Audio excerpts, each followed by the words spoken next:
Voilà, gloire au Seigneur. Donc on est toujours à Thessalonique. Donc on est devant une représentation d'Alexandre le Grand sur son cheval du céphale. Mais on va dire quelques mots par rapport à Thessalonique, notamment par rapport aux épîtres aux Thessaloniciens. Donc on a fait une petite vidéo pour expliquer comment Paul est venu ici, qu'est-ce qui s'est produit, et qu'en 3 semaines donc, il a réussi à fonder une église.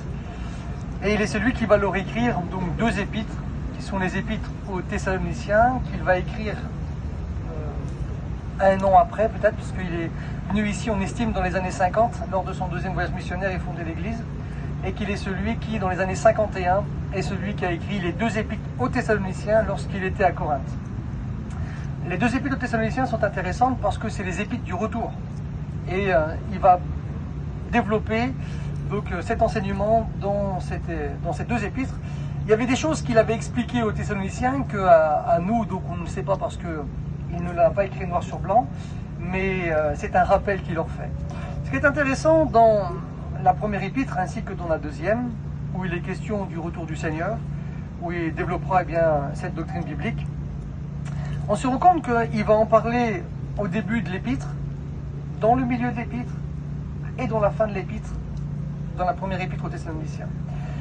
Mais c'est que lorsque Paul est celui qui va développer cette doctrine du retour du Seigneur, il est celui qui, d'entrer dans le chapitre 1er, donc c'est dès le commencement de l'épître aux Thessaloniciens, il est celui qui va mettre le ton sur l'enseignement du retour de Jésus, et ce qui est très important pour nous, c'est dans le chapitre 1er, le verset 10. Voici ce qu'il va dire. On peut lire une partie du verset 9. Il va dire que les Thessaloniciens s'étaient convertis à Dieu en abandonnant les idoles pour servir le Dieu vivant et vrai. Et le verset 10 qui nous intéresse. Et pour attendre des cieux son Fils, qu'il a ressuscité des morts, Jésus, qui nous délivre de la colère à venir. Et ça c'est très important parce qu'on se rend compte que lorsque Paul est celui qui va développer l'enseignement du retour de Jésus, dès le commencement de son épître, il est celui qui va dire que la colère n'est pas réservée pour les Thessaloniciens, ce qui veut dire qu'elle n'est pas réservée pour les chrétiens. On se rend compte que Paul est celui aussi qui va terminer son épître dans le chapitre 9, le chapitre 5 et le verset 9, et on se rend compte que Paul est celui qui va terminer exactement pareil que lorsqu'il a commencé cette épître. Voici ce qu'il va déclarer dans le chapitre 5, verset 9. « Car Dieu ne nous a pas destinés à la colère, mais à la possession du salut par notre Seigneur Jésus-Christ. » Voici que cet homme, lorsqu'il va développer la doctrine du Seigneur, parce que certains enseignent que les chrétiens passeront par la grande tribulation, voici que Paul, lorsqu'il va enseigner les Thessaloniciens, il commence l'épître en disant que la colère n'est pas pour les chrétiens, il termine la lettre en disant que la colère n'est pas non plus pour les chrétiens. On se rend compte qu'il va développer cette doctrine tout au long de son épître. Il est celui qui le présente dans le chapitre 1 et le verset 10, il est celui qui va encore parler du retour du Seigneur dans le chapitre 2 et le verset 19. Il est celui qui va en parler encore dans le chapitre 3 et le verset 13. Il est celui qui en parlera encore dans le chapitre 4, à partir du verset 13 jusqu'au verset 18. Il est celui qui va en parler dans le chapitre 5, au verset 9. Et il en reparlera encore, au verset 23. On se rend compte que, dans le départ de l'épître, dans le milieu de l'épître, à la fin de l'épître, il ne cessera de parler du retour de Jésus. Et très important, il commence en disant que la colère n'est pas pour nous, et il finit en disant que la colère n'est pas non plus pour nous, et ce qui est très intéressant et ce qui est très important. Voici que le passage qui est bien connu dans l'épître aux Thessaloniciens, c'est le chapitre 4, à partir du verset 13. Voici que les Thessaloniciens se posaient des questions, parce qu'ils étaient des hommes comme vous et moi. Et ils se posaient des questions sur les gens qui étaient partis, certainement que, des membres de l'Église, peut-être qui étaient morts. Et ils se posaient la question pour savoir, où allaient, justement, ces gens, qui partaient dans la foi. Et ils se posaient des questions. Voici que Paul est celui qui va leur répondre par l'intermédiaire de la lettre. Et ce qui est intéressant pour nous, c'est que la lettre nous est parvenue jusqu'à nous. Et aujourd'hui, on peut savoir, exactement ce que Paul est celui qui a déclaré. On peut lire ce passage ensemble dans le chapitre 4, à partir du verset 13. Voici ce qui est écrit. « Nous ne voulons pas, frères, que vous soyez dans l'ignorance au sujet de ceux qui sont morts, afin que vous ne vous affligiez pas comme les autres qui n'ont pas d'espérance. Car si nous croyons que Jésus est mort et qu'il est ressuscité, croyons aussi que Dieu ramènera par Jésus et avec lui ceux qui sont décédés. » Ça c'est intéressant, parce qu'il est écrit « Croyons aussi que Dieu ramènera par Jésus ». Ce qui veut dire que Jésus rejouera un rôle dans la résurrection d'entre les morts. Il y a une distinction entre la résurrection des morts et la résurrection d'entre les morts. C'est subtil, ça paraît pareil, mais c'est pas pareil. La résurrection d'entre les morts, c'est une sélection qui sera faite parmi tous les morts, comme le Seigneur Jésus, celui qui viendra. Cette sélection consiste en quoi? Elle consiste à prendre uniquement ceux qui sont sauvés. Ceux qui sont perdus ne ressusciteront pas à ce moment-là, mais ressusciteront au grand trône blanc. Voici que donc c'est la résurrection d'entre les morts. Et voici qu'il est écrit dans l'évangile de Jean, dans le chapitre 5, et le verset 25 et le verset 28, il est écrit qu'à la voix du Fils de Dieu, ceux qui entendront sa voix reviendront à la vie. Comme le texte dit, nous croyons aussi que Dieu ramènera par Jésus, ce qui veut dire que Jésus est celui qui ressuscitera par sa voix, ceux qui devront participer à ce qu'on appelle la première résurrection. Il est écrit, voici en effet ce que nous vous déclarons d'après la parole du Seigneur. Nous les vivants, restez pour l'avènement du Seigneur.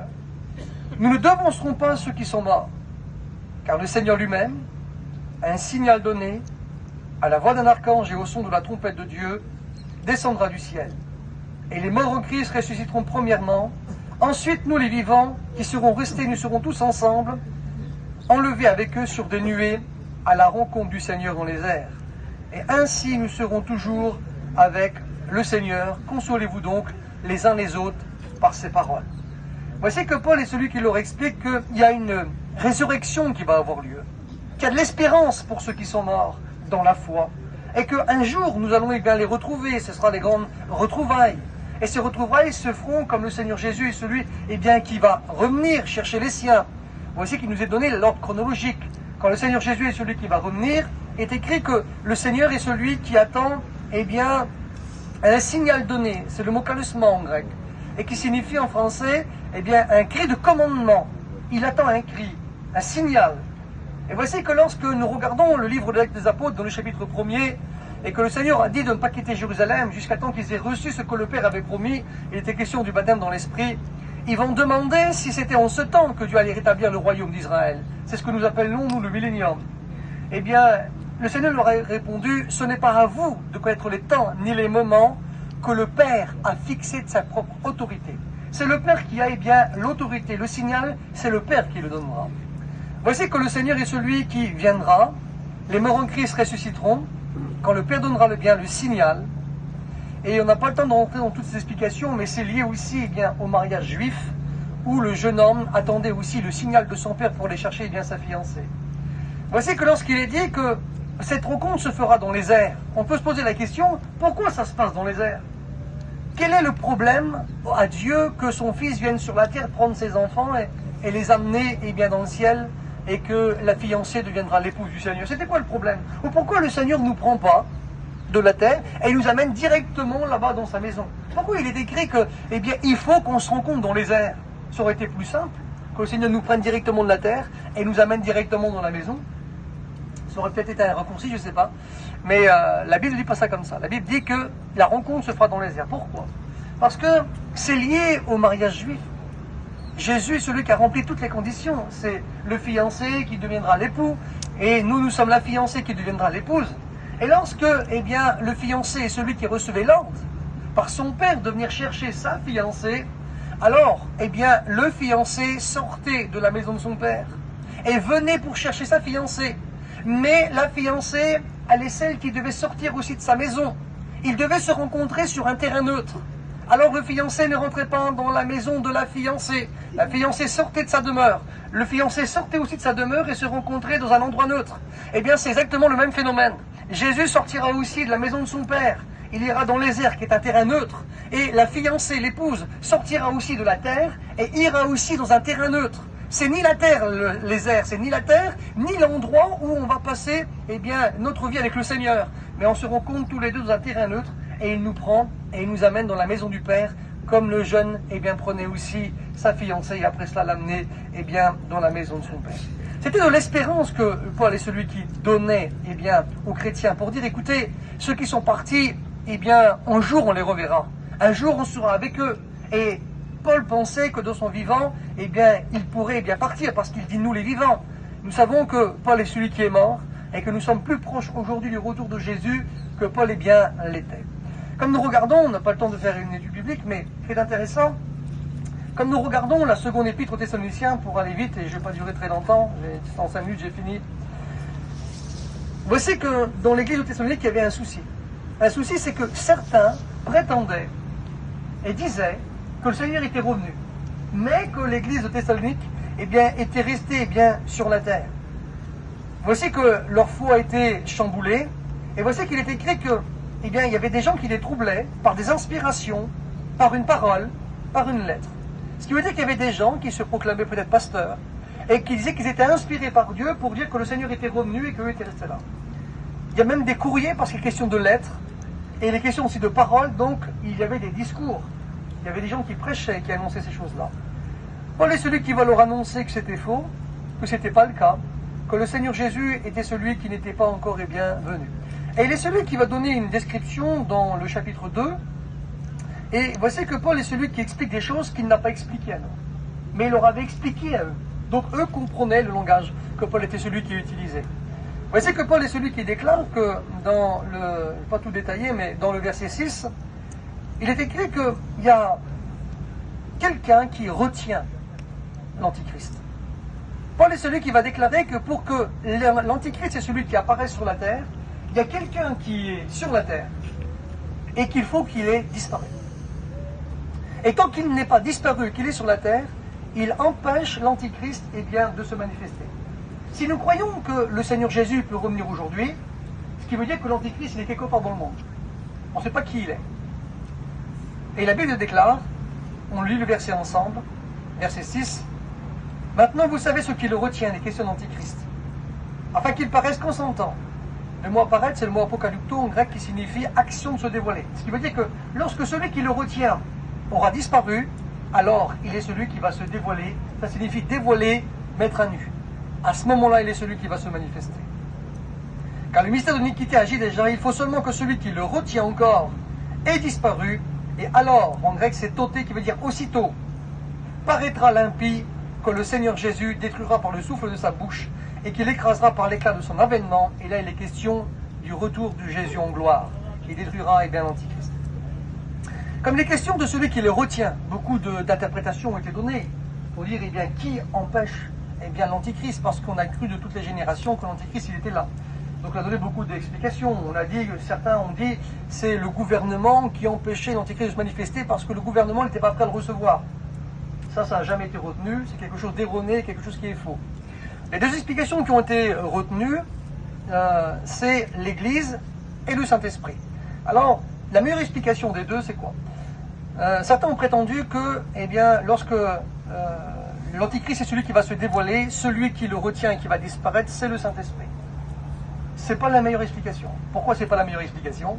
Parce que déjà, le Saint-Esprit, il est Dieu. Dieu, tu ne peux pas le faire disparaître d'un endroit. Dieu, il est partout.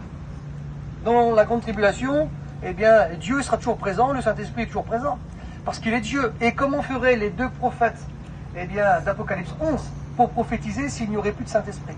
Tu ne peux pas prophétiser en dehors du Saint-Esprit, sinon tes prophéties seraient charnelles. Le Saint-Esprit, il est Dieu, le Saint-Esprit, il est partout. Donc ça ne peut pas être le Saint-Esprit. Celui qui le retient, c'est l'Église. L'Église, c'est la meilleure explication.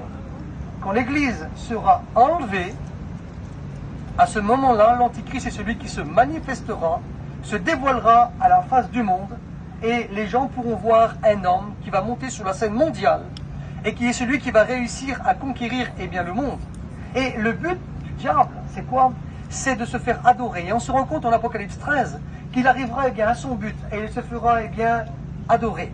Il aura un acolyte qu'on appelle le faux prophète. Le faux prophète est celui qui marquera les gens sur le front et sur la main droite, parce que sinon les gens ne pourront plus jamais acheter ni vendre. Pourquoi les gens auront cette marque? La marque 666, on ne sait pas exactement ce que c'est. Mais ce que l'on sait, c'est 3 fois 6. Et le 6, c'est le chiffre de l'homme. On peut essayer de comprendre ça aussi comme ça. 666, ça signifie quoi? 6, c'est les hommes, c'est le symbole de l'humanité, qui seront dirigés par un autre 6, qui sera sur le plan religieux. Le faux prophète Et un autre 6 qui dirigera eh bien, le monde, et le monde religieux, ce sera eh bien l'Antichrist. Pourquoi eh bien l'Antichrist, c'est celui qui va mettre une marque, enfin le faux prophète va mettre une marque sur le front, la main des gens. Pourquoi? Parce que comme on met une marque sur la main ou sur le front de quelqu'un, sur quelqu'un du moins, ça signifie eh bien, que cette personne nous appartient. Il faut savoir que le premier à avoir mis une marque sur quelqu'un, c'est Dieu. Il l'a mis sur Caïn pour le protéger. Et voici que les 144 000 dans la Bible, on va pas entendre tous les détails, mais ils sont aussi marqués. Ils ont, eh bien, une marque, c'est la propriété de Dieu. Et c'est la manière de dire du diable. Eh bien, tu vois, eux, c'est ta propriété, mais eux, ça sera aussi ma propriété. Ils m'appartiennent. Voici que l'Antichrist, donc, est celui qui agira. Il faut premièrement que l'Église est celle qui sera enlevée pour qu'il puisse, eh bien, agir. Le Saint-Esprit, de sorte, agira d'une manière différente, mais puisqu'il est Dieu, et que les prophètes prophétiseront dans l'Apocalypse 11, alors le Saint-Esprit aura toujours une activité. On a aussi, pour aller vite, on a aussi le même schéma. On a des confirmations dans la Bible.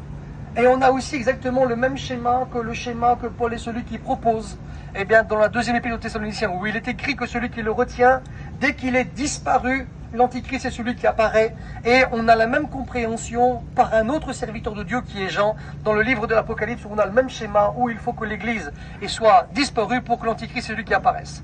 Comme nous regardons Apocalypse chapitre 4, il est question eh bien, d'un enlèvement. Il est écrit, monte ici, il est question de l'enlèvement de Jean, qui est le symbole eh bien, de l'enlèvement de l'Église. Comme il est celui qui va arriver dans la gloire, il est celui qui voit Dieu sur son trône, il est celui qui va voir 24 anciens, ça demande de l'explication, mais les anciens représentent eh bien, l'Église. Il n'y a que l'identité de l'Église qui est représentée en travers les 24 anciens. On a eh bien, le titre d'anciens, qui sont le titre honorifique du serviteur de Dieu. Ils ont des vêtements blancs. Il n'y a que les membres de l'Église qui ont des vêtements blancs et qui ont le titre honorifique. Ils ont des couronnes. Il n'y a que l'Église qui a les couronnes, le vêtement blanc et le titre honorifique d'ancien. Ils chantent des cantiques. Il n'y a que l'Église qui remplit les conditions et qui chante des cantiques remplissent. Ils sont en train eh bien, de louer et adorer l'agneau en Apocalypse 5. Il n'y a que l'Église qui remplit ces conditions. Et en Apocalypse 4, on voit 24. Pourquoi le chiffre 24? C'est parce que, eh bien, dans 1 Chronique 24, il y avait eh bien, des milliers de sacrificateurs qui ont été divisés par David en 24 classes. Et ce qui est intéressant, c'est qu'on retrouvait uniquement les 24 classes pour les fêtes religieuses importantes, pour la fête de Pâques, la fête de Pentecôte et la fête des Tabernacles. Et pourquoi là ils sont 24 ensemble? Ça veut dire que c'est le symbole de l'unification du peuple de Dieu pour célébrer une fête importante.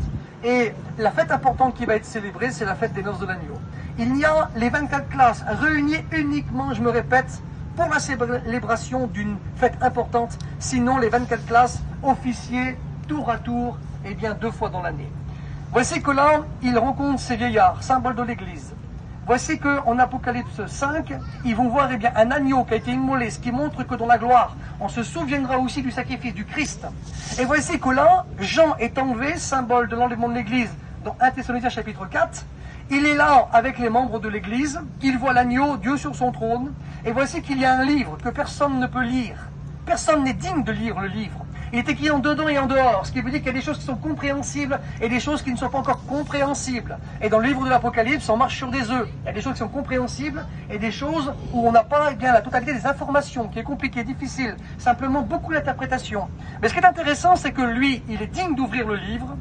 Et ce qui est beau, c'est que lorsque l'agneau est celui qui va ouvrir le livre et qui va ouvrir le premier sceau, ce qui veut dire que c'est l'agneau qui, de la gloire du ciel, contrôle les événements sur la terre.